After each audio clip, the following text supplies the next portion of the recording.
27, where the focus is on action. It's about real, tangible solutions that we can implement, especially for vulnerable communities. So thank you so much for joining us today.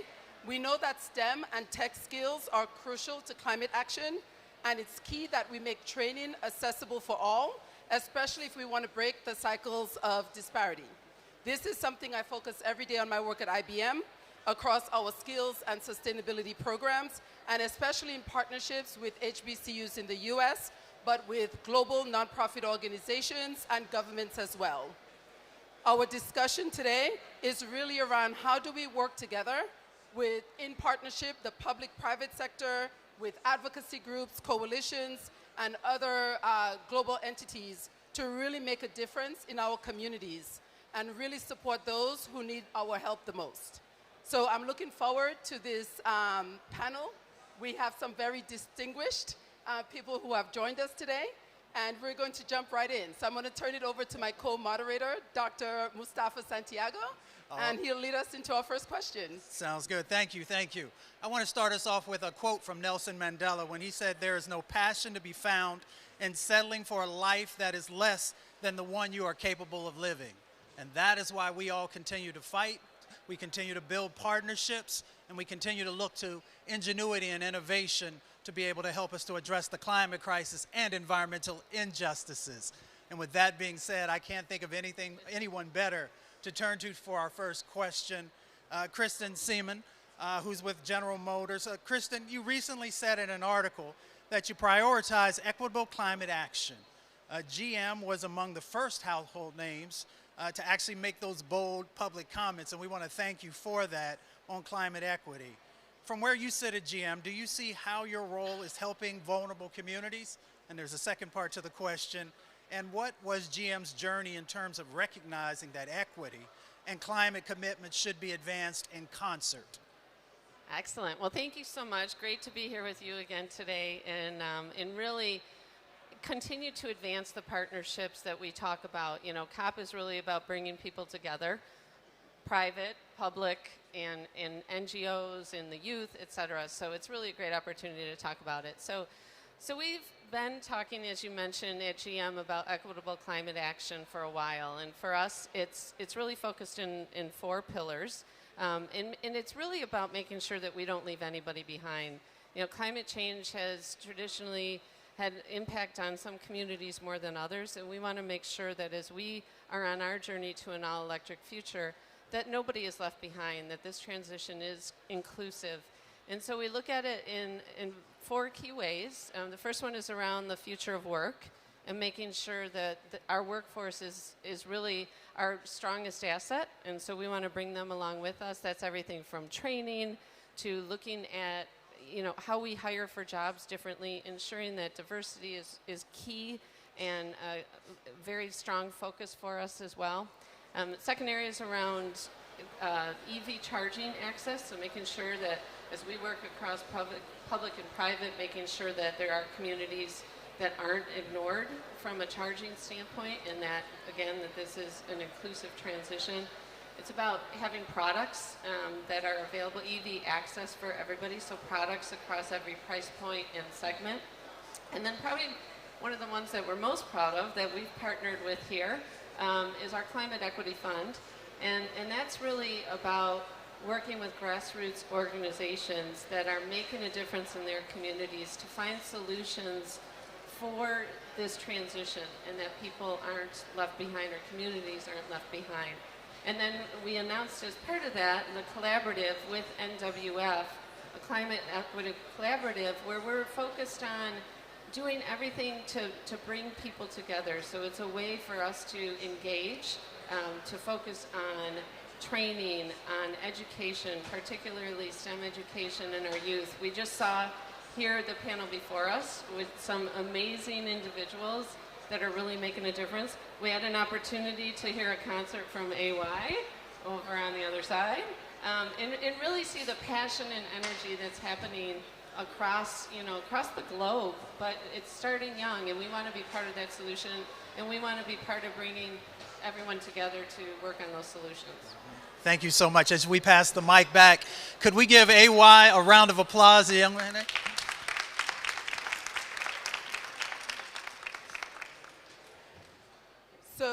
Sophia, having the voices of youth, very important, right, during this transition phase and this focus on climate action and climate education. So what recommendations do you have for stakeholders in various sectors? I know this is an area, for example, tech companies, but just about every industry is very focused on. And we want to make sure we have the voices of the next gen as part of the solutions to this. But I want to find out from you, what do you think the technology, transportation, energy, all of nonprofit, how do they work together and how do they bring in the voices of the next generation into the solutions?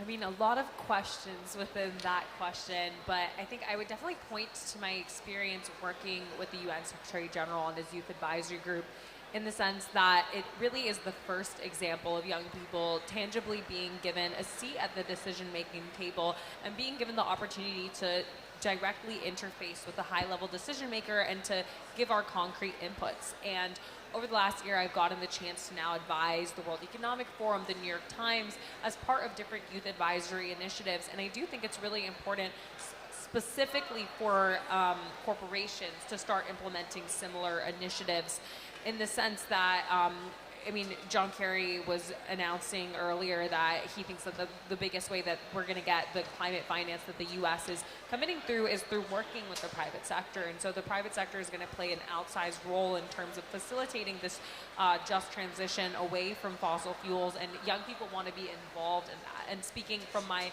Stanford student hat, I know that my peers want to go and work for companies that are on the cutting edge and that are innovating and that are championing sustainability. We care about working for companies that align with our values. And so from that perspective as well, I think that it's important, if you want to be recruiting the youngest and brightest for your workforce, then you need to make sure that our values are reflected in your updated Scope 3 emissions, for example, and that you really are holding yourselves responsible, because ultimately it's also going to be good for your bottom line.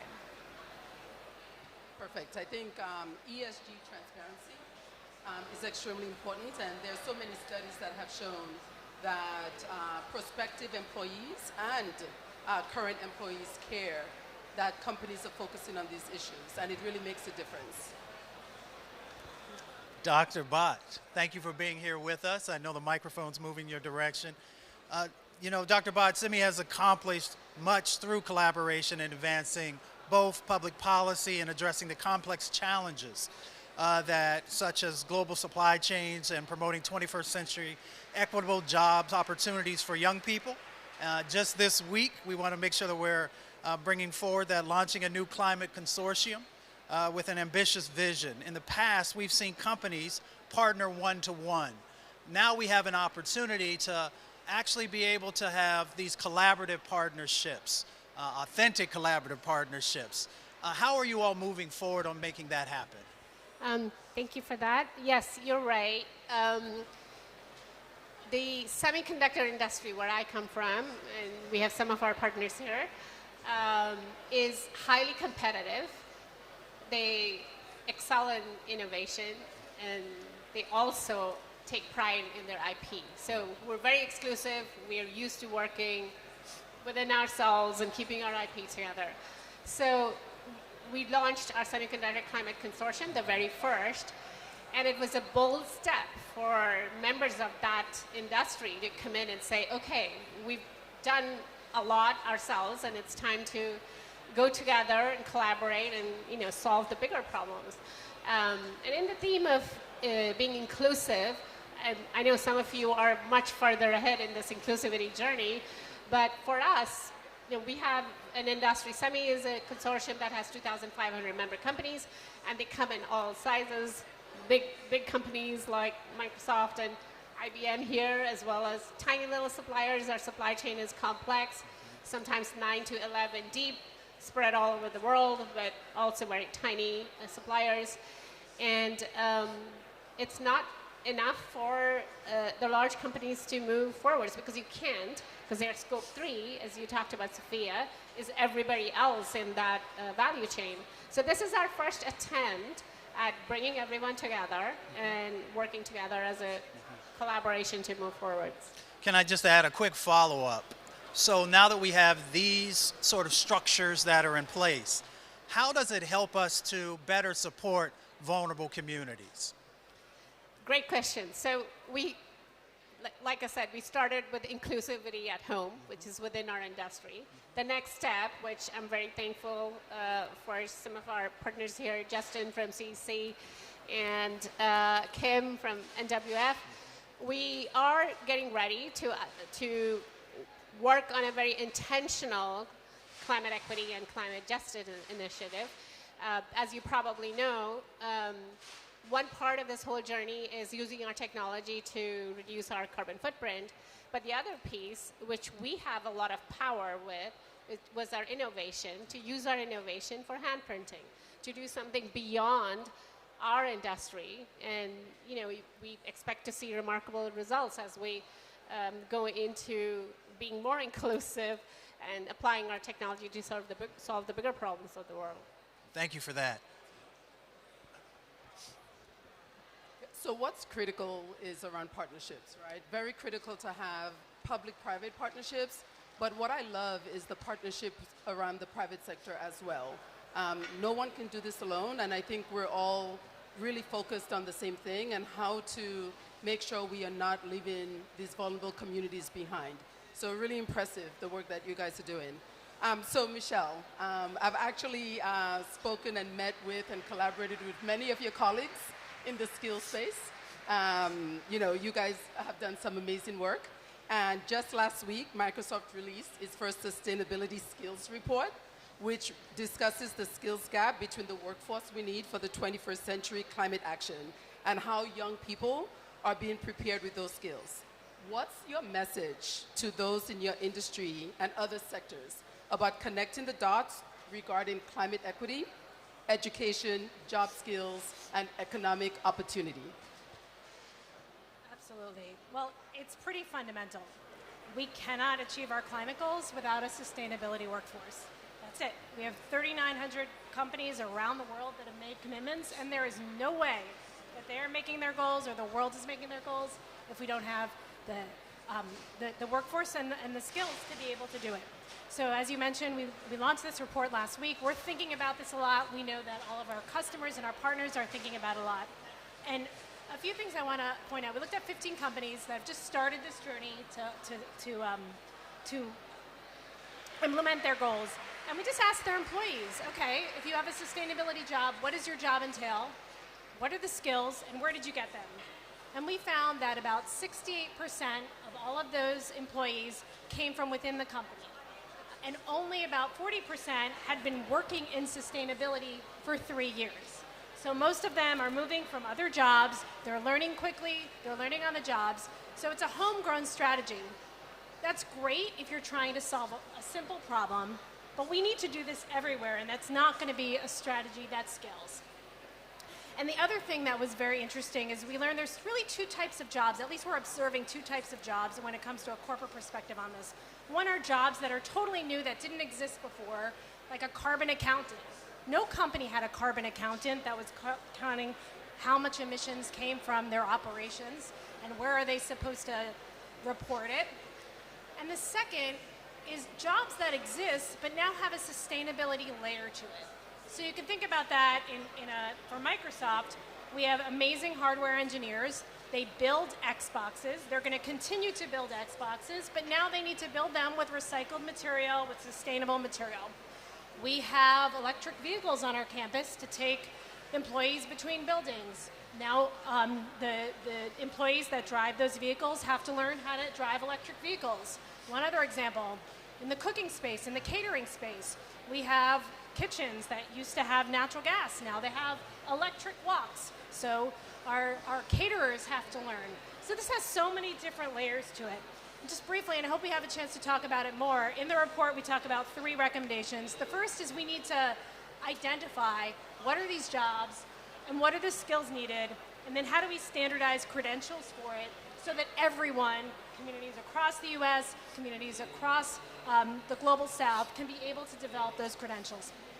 The second is that we need to upskill the current workforce. And we need to make sure quickly that they're getting the kinds of skills that they need, whether it's through employers providing materials or partnerships with public sector and NGOs.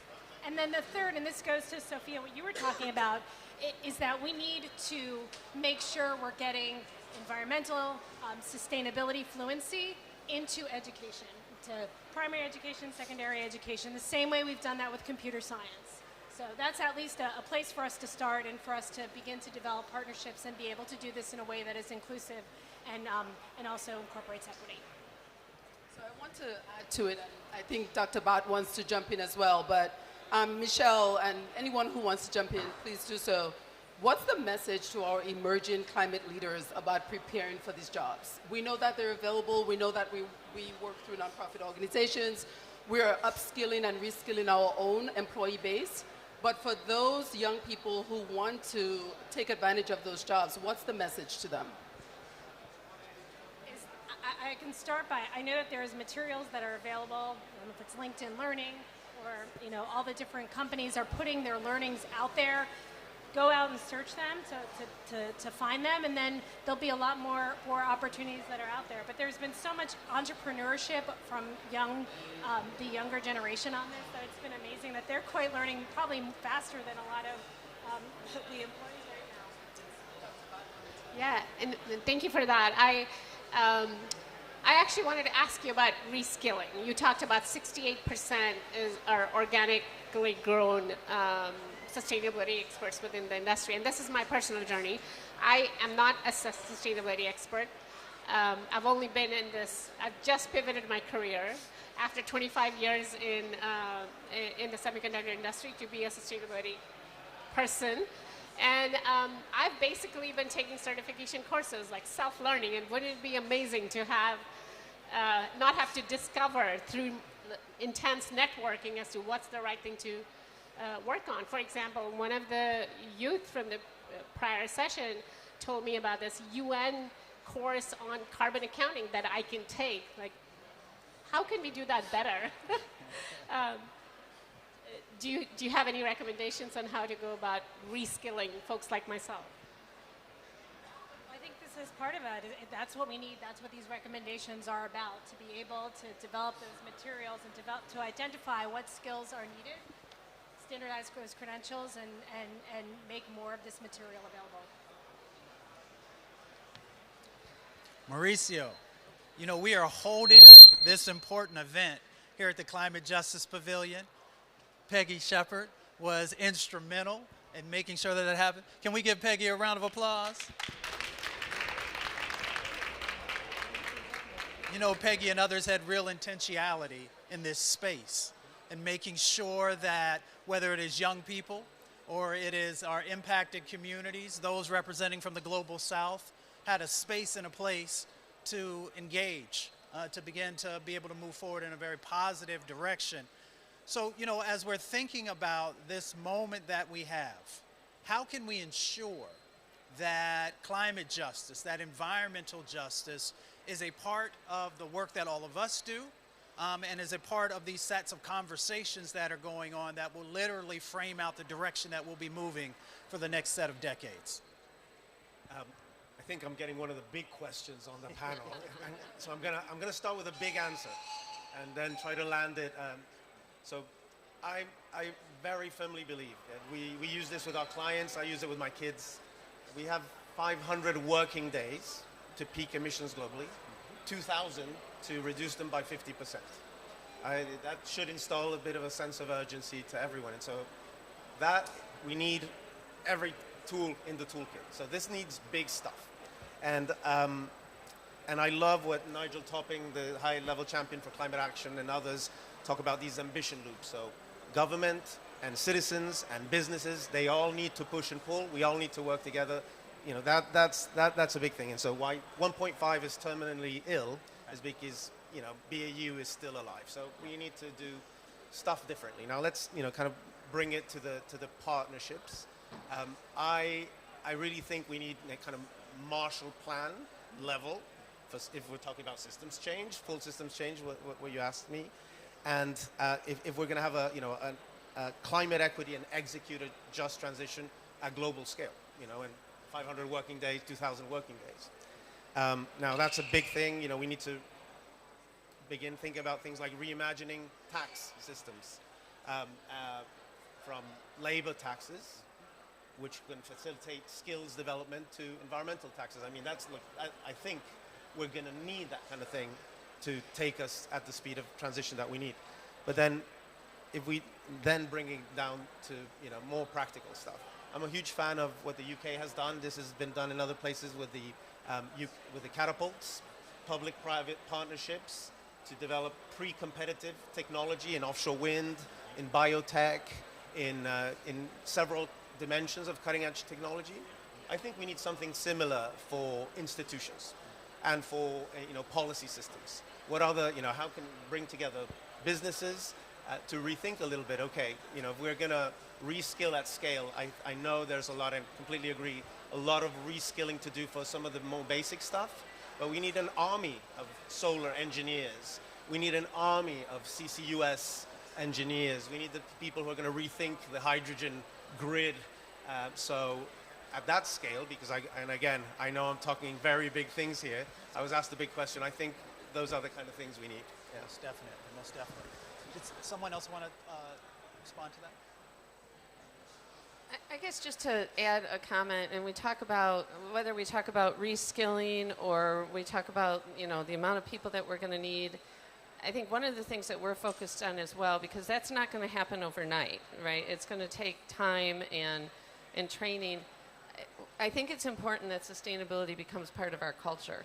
And, at General Motors, we've got obviously a 100+ year history of building an automobile. And so transitioning to an all-electric future isn't all new, right? It's a road or a step in the journey. But I think what's important is that sustainability becomes, as you said, part of our culture, so that when we're starting those early designs, and I liken it a lot when I talk within the company to safety and quality. Safety and quality are at our core. It's not an either or. And so everybody's job requires safety and quality to be part of that. Sustainability needs to be the same way, that we're thinking about it with everything that we do, and it's not a choice. It's built into the culture, built into our design phase as we go forward. We're still going to need experts. But I also did not come out of my careers, but I spent 28 years in product development as an electrical engineer. And so, but the advantage there is then I know how to connect the company and talk in the language of what it means for each individual. So I think we talked at the beginning, no buts, just ands. I think this is a perfect and. Thank you. I actually wanted Sophia to add to the question around young people, right? There are a lot of young people who are interested in these types of careers. This is going to be in demand. These are jobs that all of us, right? We're looking to hire the right talent. I know, just putting on my ESG hat, I need people who understand this work very well, right? To think about, what are some solutions? How do we collect the data, analyze the data, and report the data? But across all of our businesses, from an operations perspective, procurement, we need the right skills. And again, we're upskilling, reskilling our own employees. But where do young people take advantage of those skills, and how do they look for those job opportunities? I would say a lot of it goes back to the issue of education, in the sense that young people need to be well equipped to take on these jobs. And so they need to be going through programs at school that are equipping them with the skills they need to properly be able to contribute through a sustainability lens. And I think about it a lot because I look at my peers at Stanford and I often cite these as examples, but people think that to work in a climate field, like you need to study environmental science or environmental engineering, but that really is not the case anymore, in the sense that I have friends who are studying fashion and they're learning about how to engineer more sustainable textiles. Then I have friends who are studying computer science and engineering, and they're learning about how they can use mathematical and computer modeling to make renewable energy and solar panels more efficient. And so I think that emphasizing to young people that you don't need to study environmental science, but in every single sector that you are interested in, there is a sustainability angle. And ultimately those skills that you're learning, that course that you're taking that's like a sustainability certificate, that's really going to help you to land a more well-paying job, but also more importantly, a job that's genuinely aligned with your values and that's progressive and is on the future of where we need to be headed as a society. Again, I think that does go down to like education and awareness and making sure young people are aware that these opportunities are available to them. So Andrew, thank you for being here. So you work with the Department of Transportation, and you know, we can't do any of this alone, right? We need the government as well to partner with us and to support a lot of these solutions. So talk about, you know, what do you think are the opportunities, right, for nonprofit organizations, for corporates to really partner with government on creating the right solutions, again, to support vulnerable communities? Yeah, it's a great question, and thanks so much for the opportunity to be here.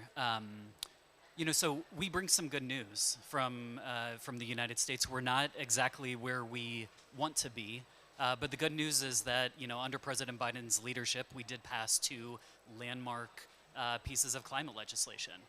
We passed the bipartisan infrastructure law about a year to this date, and we also passed the Inflation Reduction Act. Now, that doesn't necessarily mean that that's exactly where we need to be today, but I think the good news is that we are on the precipice of knowing exactly what it is that we need to do to be successful. We are going to have a cleaner economy.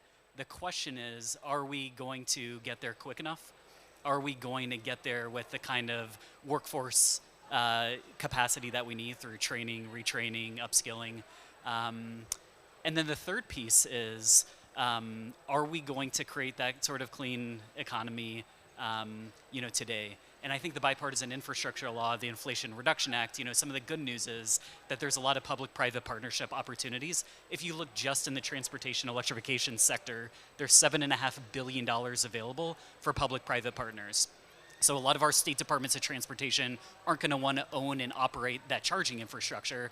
They're going to want to make sure that they partner with the private sector. But there's another aspect of it, and that is that all of this has to be undergirded by principles of equity. See Peggy Shepard, who's a real champion in the United States and around the globe on this issue. You know, this is something that we talk about with respect to electrification, and we talk about equity as part of all of our programs because it's one of our flagship points of emphasis. President Biden has committed to the American people through one of his executive orders that at least 40% of the benefits of transportation infrastructure programs are going to augur to those disadvantaged, which means that those who are overburdened, underserved, otherwise disadvantaged communities are going to reap the benefits.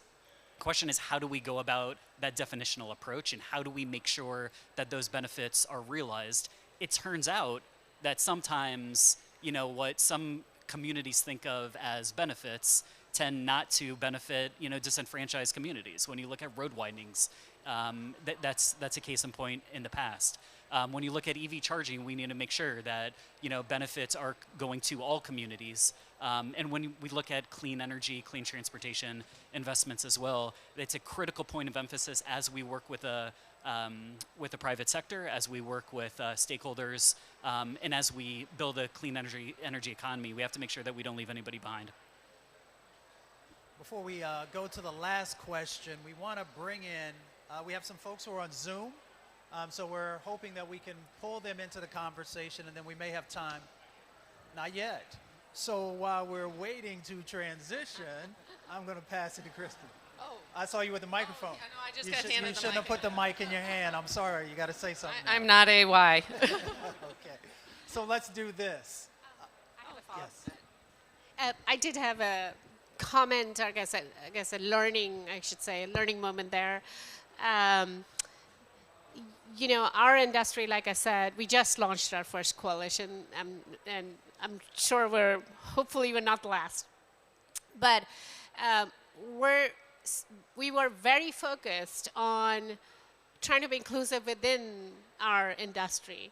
But it is, we have catalysts like CEC and NWF that the conversation there, I guess helped us realize that we don't have to do this inclusivity journey in sequence. We can actually do it together. And so that's where this partnership, the value of partnership, and I guess opening our eyes to the value of partnership was an important learning, right?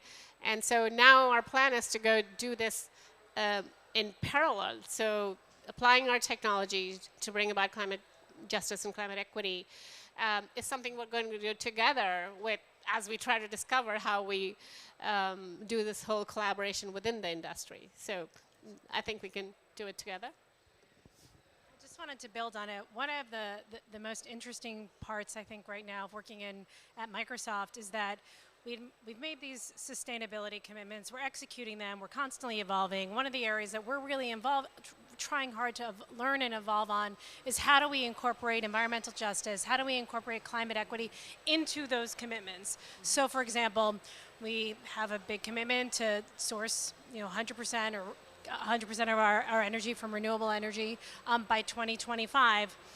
We can go and we can do those projects, but we can also have an impact where we do those projects. So we've done some interesting partnerships in the United States one with Sol Systems on 500 megawatts to source those in underserved communities and to help use some of the revenue, provide them to the local communities to use for a lot of the things we've been talking about, if it's workforce training, environmental justice issues, but really make sure that they're at the table and they're able to both participate and benefit from these projects. We're also really thinking through how do we incorporate it into, we have $1 billion innovation fund. Climate equity is an important criteria and environmental justice is, how do we execute on that? So, we've been looking at air quality monitoring in urban areas with one of our portfolio companies, and then another one that's looking at new solutions for cooking in the global south, cooking fuels that are drop-in. So I think it's really important. There's this huge amount of work that can be done even within our climate commitments to integrate more of these issues. Did you want I wanted to come back on your point about culture and collaboration. So if we look at the strategies, I work specifically and mainly with the heaviest emitters, where we can, for me personally, when we want to move the needle most, the industries with a massive challenge to decarbonize. We're seeing, those at the forefront starting to look at collaboration, not only inter-industry, but with the value chain. Working with their customers to help them decarbonize their upstream emissions, their product emissions. And that idea of collaboration, that I want to bring it back to the culture point. I think the economic moment post-COVID, it has to be a fundamental part of a new way to do things. Again, we're still in a market economy. I'm not talking about that, but there's a lot of scope for pre-competitive collaboration, and just as we need to build sustainability into everything we do, we need to get more into that culture of collaborating with supply chain partners, industry partners, customers, our local communities, our employees. Yeah. So let's talk about a silver lining, and I know we're going to open it up to Q&A, but let's talk about what do you think COP28 looks like? So 1 year from now, I was asked a question earlier about what 2030 looks like, so I'm not going to put you guys on the, I'm not going to ask you that, but just thinking a year from now, COP28, what do you think would have occurred between now and then where we could demonstrate how some of this is working or where we need to refocus our efforts? Would love to just get your thoughts on that. A big focus for me heading into COP28 has been that I think it's particularly significant that this COP is being held in the Middle East, and the next COP is also going to be in the Middle East.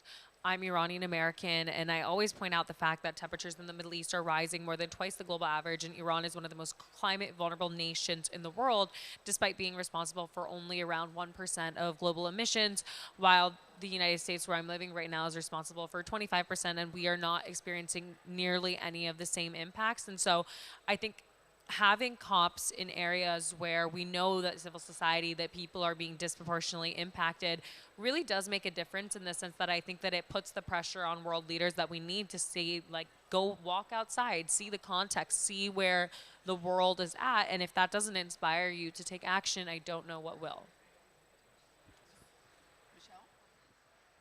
I think first, if you think about last year in Glasgow, COP26, we saw so many different pledges from it was corporations, coalitions, governments, and then this was about implementation. Obviously, the next one is really needs to be even more implementation, right? We're turning those pledges into progress, beginning to get this work done. So that's definitely where COP28 needs to be. The other piece that's really interesting is COP puts these top issues on the radar. Last year there was a lot of focus on the meaning of net zero, the measurement of net zero, how do we get into carbon accounting and reporting, and we've seen so much activity in that this year. One thing that is really noteworthy about this COP has been the importance and the prioritization of focusing on the global south. And I think that's a lot of people are going to leave COP and really think about what more they can do in that space. How do we continue to support the transition and a just transition in the global south?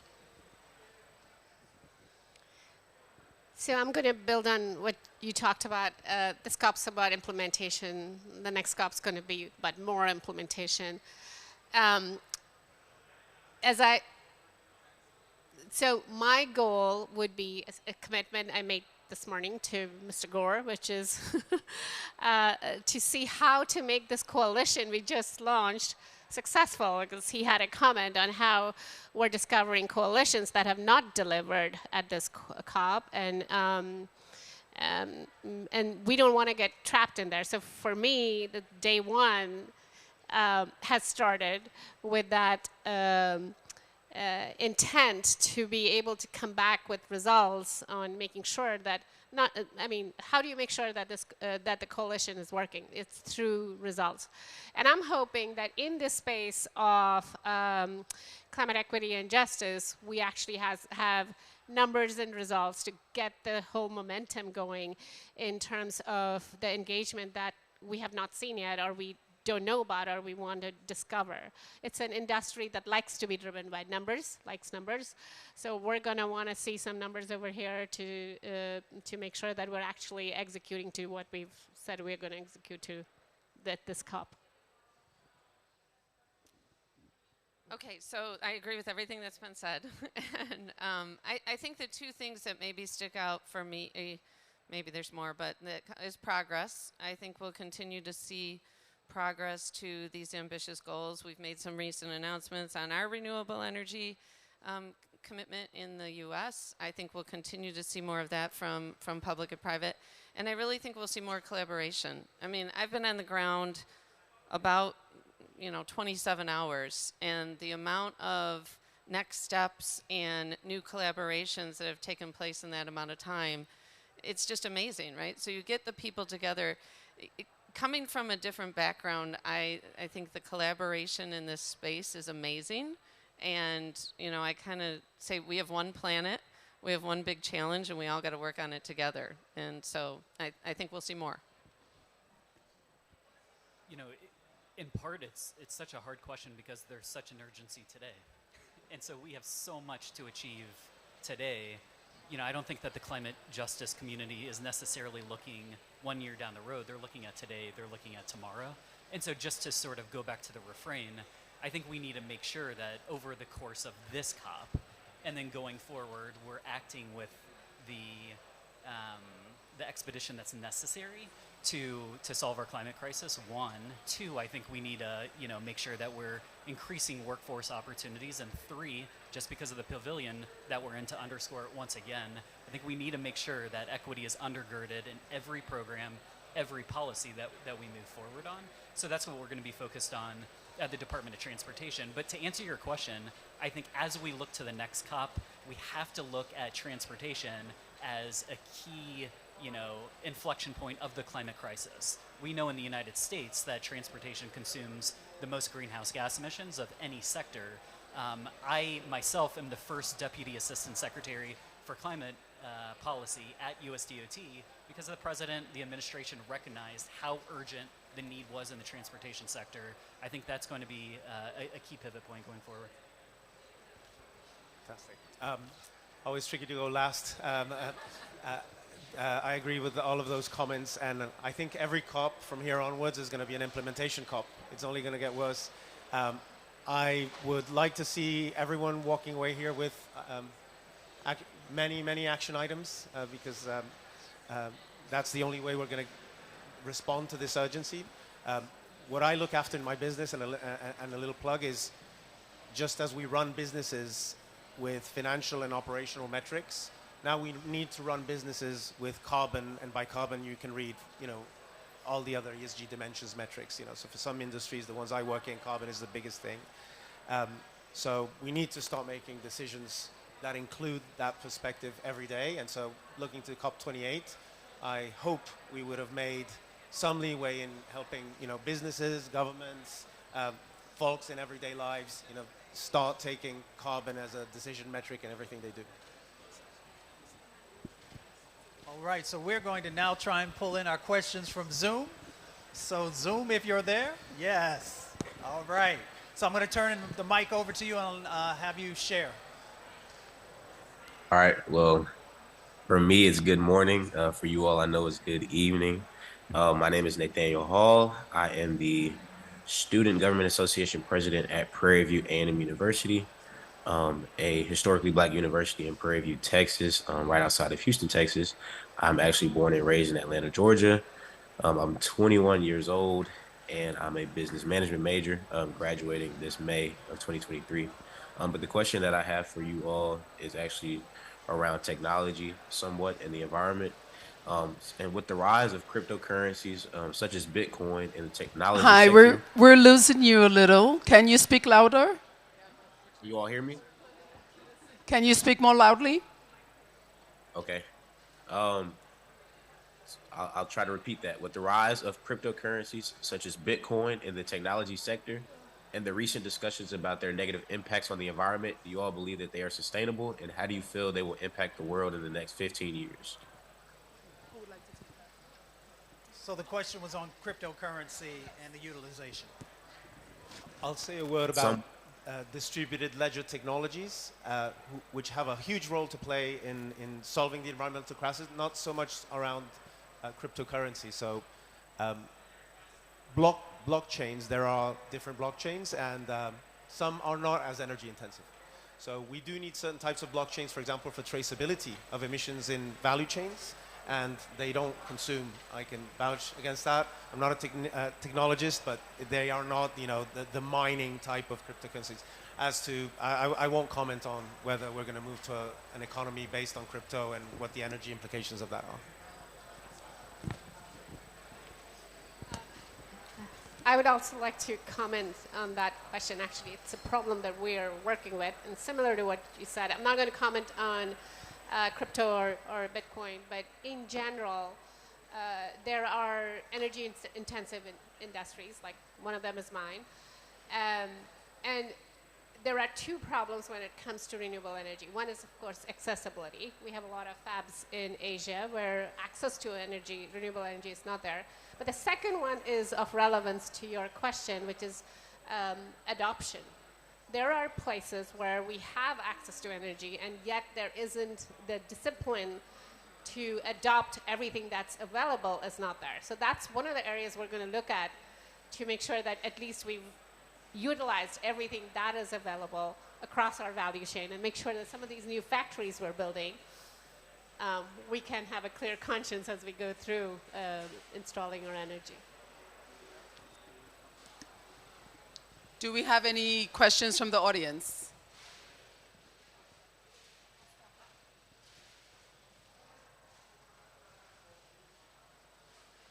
Hello.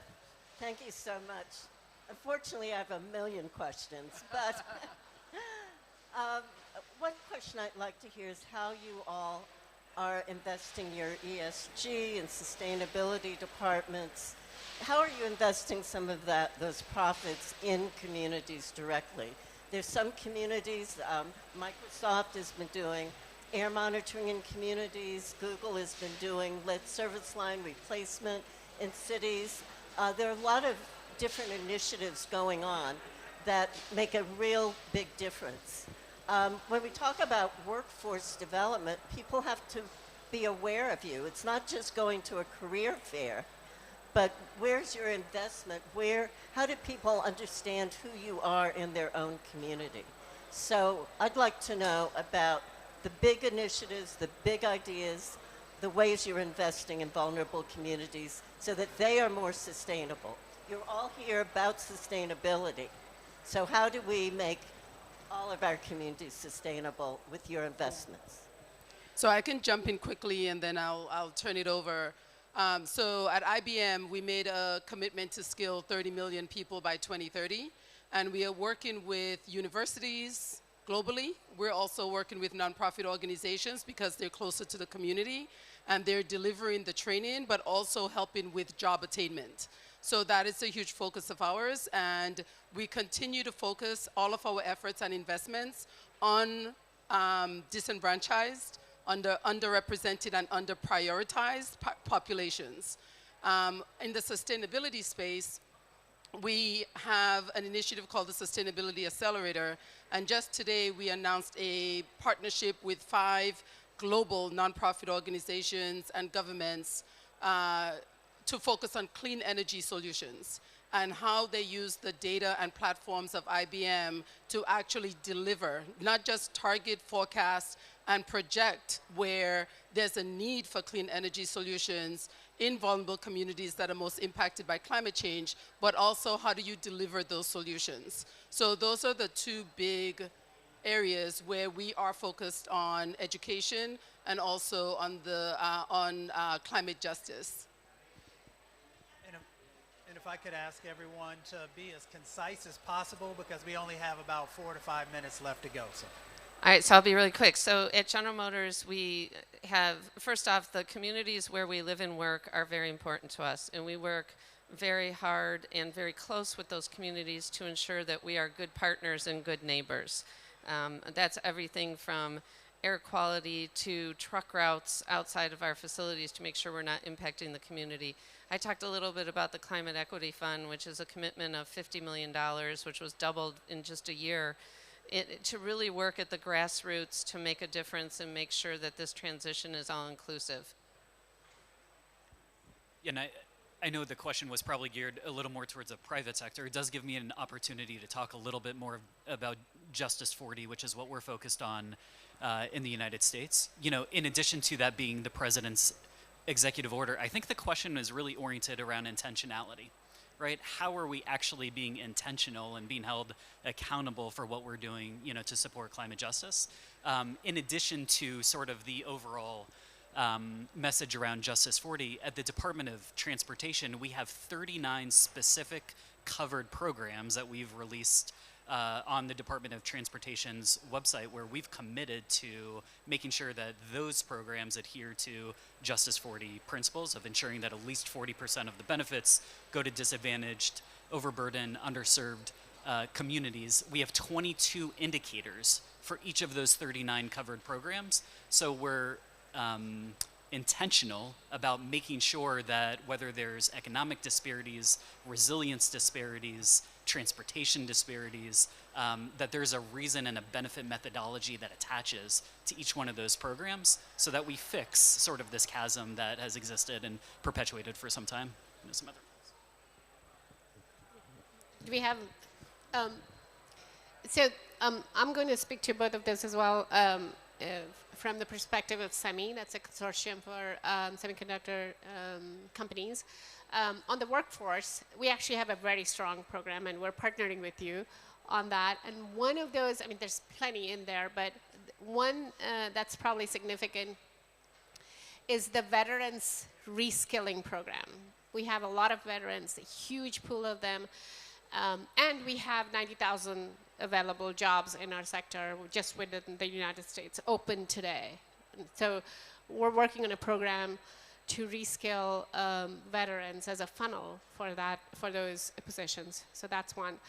And then in the space of climate justice and climate equity, we're actually just scratching the surface here, like I said earlier, and we're hoping that leaders like folks over here, IBM, Microsoft, and GM, we will be able to take your examples and bring it to that large community of eager members that want to do something but don't have those ideas. So we're really hoping that we can look to you as role models to get that whole process, the momentum there, and get it rolling.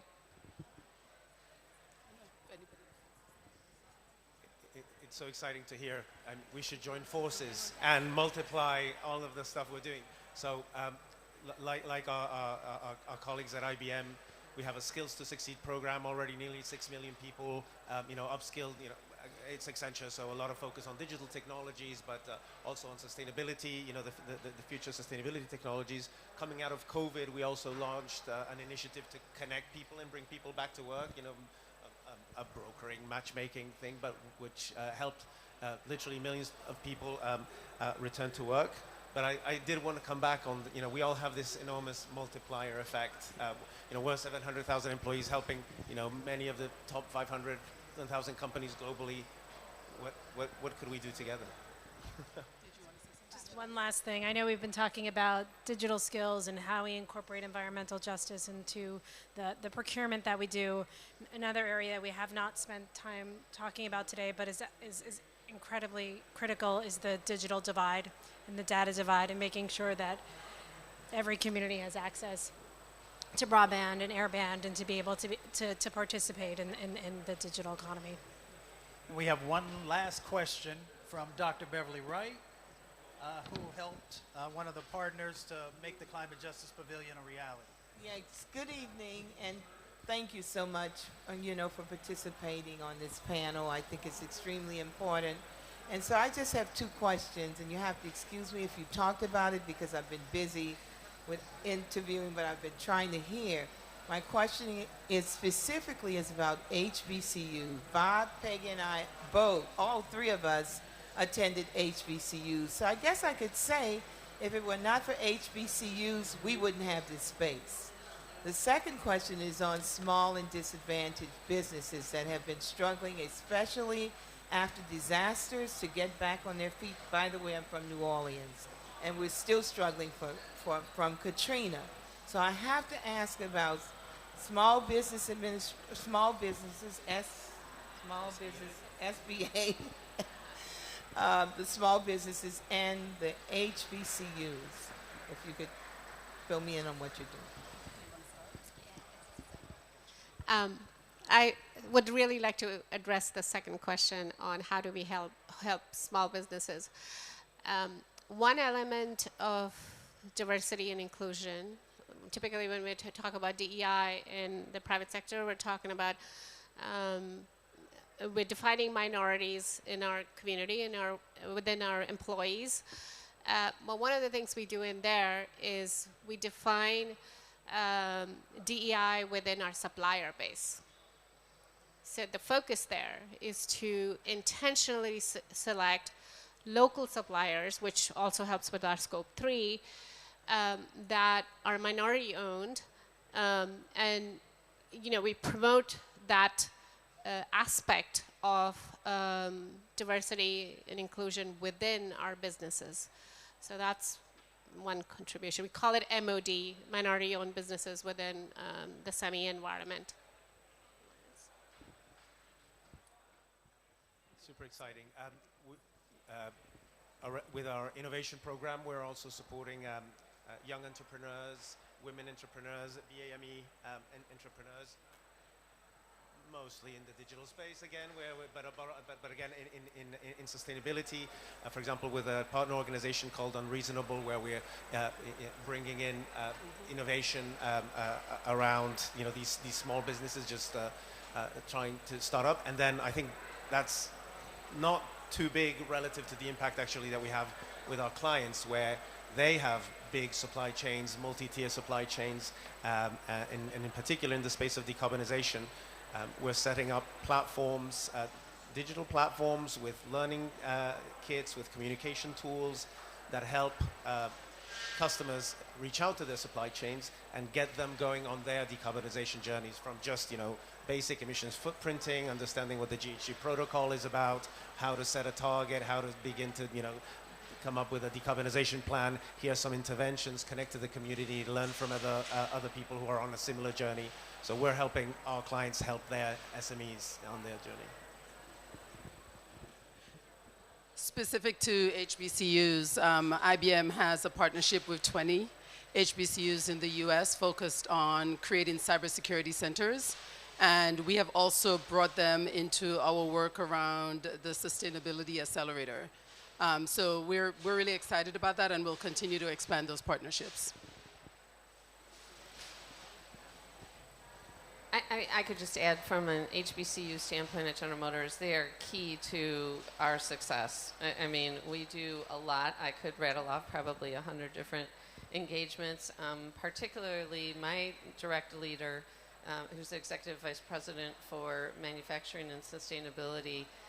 It sits on the board of UNCF, and so very key to our future and our partnerships there and what we're doing. So exceptional talent as well. Are there any other questions? All right, we want to thank our panelists. Thank you so much for all of your thoughts and your actions. And we hope to see you at COP28. We should have this same, yes, we should have round 2 so we could provide progress on where we are against all of this work. Thank you.